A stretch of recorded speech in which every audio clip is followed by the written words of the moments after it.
We are back with Karen Wharton.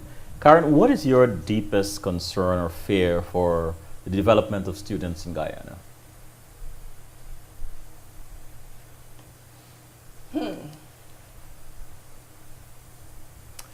Uh, I wouldn't quite describe it as a deepest concern or fear. An aspiration that I have for Guyanese students is that their scope would be broadened. That their when they survey the landscape, opportunities that are before them. I think sometimes we have opportunity blindness. So my aspiration would be for the students in Guyana to begin to consider some other options, some other opportunities, to look at Guyana critically, understand what is needed to develop the country, and to pursue some of those. Again, I have several lawyers in my family, so I will not speak ill of lawyers or ill of doctors or any of those are very laudable careers, right? But there are other things that we could be doing. We could be, I think there needs to be a stronger push to develop businesses, for instance. And one can argue, well, you know, if I have a law practice and I have a number of people working for me, I have a business. We need to start getting into the business of making things as well.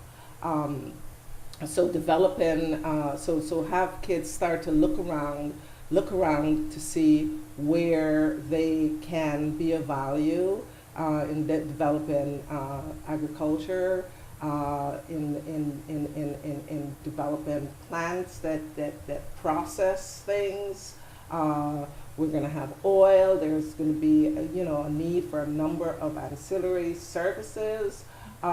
So I would like them to have broader scope.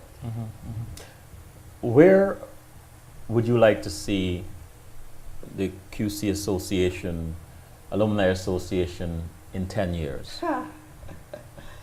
I laugh. I would like to see the association be thought leaders,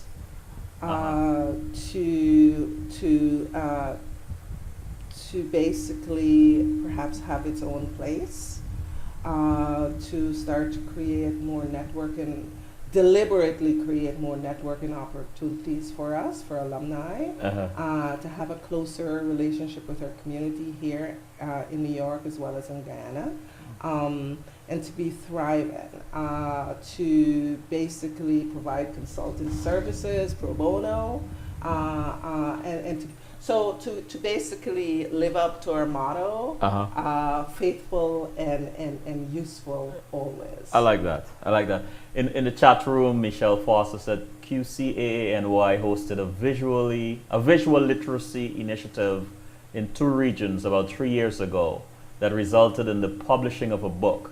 Please share some background on the initiative with the audience as quick as you can. Okay, so we spent, QCA Alumni spent a week in Bina Hill working with indigenous people, the Wapishano, and I was just there. Oh, there you go. Yeah, right. And then we and so we worked with them. A group of us, women, worked with the young adults there to get them to describe their environment in words or so written, illustration, and photography. And then we went to Georgetown and we did the same with QC students.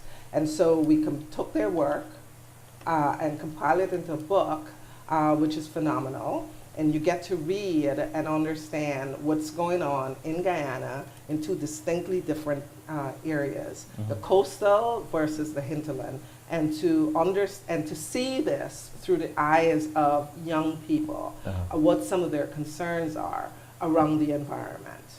Wow.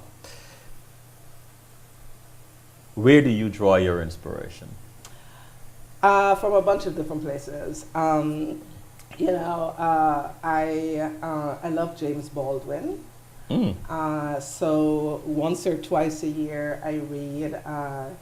I have my favorite James Baldwin, a letter to my nephew.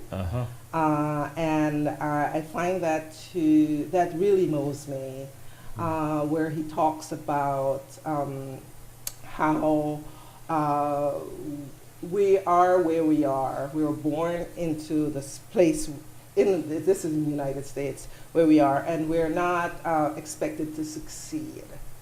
And as we succeed, we are basically rearranging the constellation, so to speak. And so at this moment in our history, you asked me about Donald Trump earlier. I find that Baldwin's writing is even more pertinent today than it was, in the 60s or so, right? Because you look at what happened with President Obama. President Obama was born to essentially a single mom, went to Harvard, and really excelled, became president of the United States, the most powerful man in the world. And what that resulted in was a number of people feeling tremendously displaced. And there was the reaction, the Tea Party reaction to that. You look at the whole Take My Country Back that they were saying, some of within the Tea Party. And it was basically exactly what James Baldwin spoke of, where, our position, we're born into the ghetto, we're not supposed to leave, and that's the North Star. So as we move out of that, as we aspire to greater and better things, and we start to move, right, it dislocates people. And then there's the reaction. And you look even at Trump, right? He's sitting there, and what has he been doing? Not much new other than to reverse everything that Obama has done. So I draw from him politically, James Baldwin politically. I also draw from him spiritually because he talks about overcoming, right? That your birthplace does not have to be where you end up, right? And we have to move forward. So, when are you most happy? When am I most happy? When I am hanging out with my friends, or I'm hanging out with my family. My nieces, they come over and we're just shooting the breeze. Oh boy. What are you most thankful for? I am most thankful for I'm most thankful for the people that I have around me. Again, I must have mentioned family like a million times. I'm thankful for my family. I'm thankful for my husband. He holds down the fort while I run to Guyana and I do these things. I'm thankful to my daughter. She inspires me. She too is an inspiration to me. Working with her, she's very talented. She's very bright, and she asks all the right questions, and it's just amazing spending time with her. And then I also have some fantastic friends. Michelle Foster, and she looks me dead in the eye and tells me when I'm wrong. Then I have Miss Saren Nurse, the fabulous Saren. I have a very close friend lives in Boston, Angela Pitter. I have, I've been blessed. I'm most thankful for that. If you could go back in time, what would you tell your 15-year-old self? If I could go back in time, I'd probably say, slow down. Really, Karen? Easy does it. Slow down. you have a long time. You know, when you're 15, you think that this is it. You know, you're trying to turn bigger man and big man like right away, right? And so now I'm like bigger man, right? I'm like, okay, if I were 15, I would go back. I would, you know, take things a little bit more slowly. Yeah. And I will tell myself everything will turn out just fine. What makes you laugh out loud? What makes me laugh out loud? I laugh a lot. Just being with people that I enjoy,